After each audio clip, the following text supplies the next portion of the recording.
വയനാട് മേപ്പാടിയിൽ വൻ ഉരുൾപൊട്ടൽ. മുണ്ടക്കൈ, അട്ടമല, ചൂരൽമല ഭാഗങ്ങളിൽ വൻ നാശനഷ്ടം. 2 മൃതദേഹങ്ങൾ കണ്ടെത്തി. നിരവധി ആളുകൾ കുടുങ്ങിക്കിടക്കുന്നതായാണ് സൂചന. ചൂരൽമല പ്രദേശങ്ങൾ ഒറ്റപ്പെട്ടിരിക്കുകയാണ്. വിവരങ്ങൾ റിയാസ് KMR നൽകും. റിയാസ്, ഒരു ദുരന്ത വാർത്ത കേട്ടുകൊണ്ടാണ് കേരളം ഇന്ന് ഉണർന്നത്. വയനാട്ടിൽ യഥാർത്ഥത്തിൽ ഒരു ദുരന്ത ഭൂമിയായി മാറിയിരിക്കുന്നു എന്നാണ് അവിടെ നിന്ന് ലഭിക്കുന്ന വിവരങ്ങൾ. ഇപ്പോൾ എന്താണ് ആ പ്രദേശത്തെ ഒരു സ്ഥിതി? രക്ഷാപ്രവർത്തനങ്ങൾ ഏത് രീതിയിൽ പുരോഗമിക്കുന്നു? കൂടുതൽ രക്ഷാപ്രവർത്തകർക്ക് ആ പ്രദേശങ്ങളിലേക്ക് കടന്നു ചെല്ലാൻ സാധിച്ചിട്ടുണ്ട്? എന്താണ് അവിടുത്തെ ഒരു നേർചിത്രം?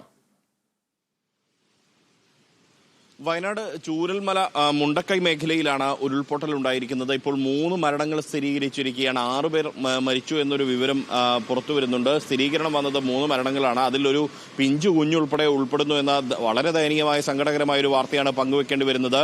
ഇന്ന് പുലർച്ചെ 1:15 കൂടിയാണ് ആദ്യം ഈ ചൂരൽമല മേഖലയിൽ ഉരുൾപൊട്ടൽ ഉണ്ടാകുന്നത്. പിന്നീട് മുണ്ടക്കൈ മേഖലയിലും ഉരുൾപൊട്ടൽ ഉണ്ടായി. ഈ മുണ്ടക്കൈ ചൂരൽ മേഖല, മുണ്ടക്കൈയിലാണ് ഉരുൾപൊട്ടൽ പിന്നീട് ശക്തമായത്.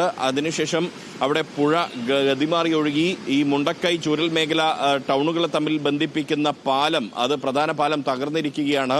മുണ്ടക്കൈ പ്രദേശത്ത് ആളുകൾ പൂർണ്ണമായും ഒറ്റപ്പെട്ടു. നിരവധി വീടുകൾ ഒലിച്ചുപോകുന്ന സ്ഥിതിയുണ്ടായി. നിരവധി വീടുകൾ മണ്ണിനടിയിലായതാണ് സംശയം. നിരവധി ആളുകളും മണ്ണിനടിയിലായി സംശയിക്കുന്നുണ്ട്. അവരെല്ലാം തന്നെ രക്ഷാപ്രവർത്തനത്തിന്റെ ഭാഗമായി NDRF സംഘം എത്തിയിട്ടുണ്ട്. എന്നാൽ രക്ഷാപ്രവർത്തകർക്ക് അങ്ങോട്ട് പോകാനാകാത്ത സ്ഥിതിയാണ്. പലയിടത്തും ഈ ഉരുൾപൊട്ടലിന്റെ ഭാഗമായി റോഡ് തകർന്നിരിക്കുകയാണ്. നേരത്തെ ഞാൻ സൂചിപ്പിച്ചതുപോലെ മുണ്ടക്കൈ, അതുപോലെ ഈ ചൂരൽമല ഭാഗത്തേക്ക് പോകാൻ ആവശ്യമായ പ്രധാന പാലം തകർന്നിട്ടുണ്ട്. പുഴ ഗതിമാറി ഒഴുകുന്നുണ്ട്, വെള്ളക്കെട്ടുകളുണ്ട്.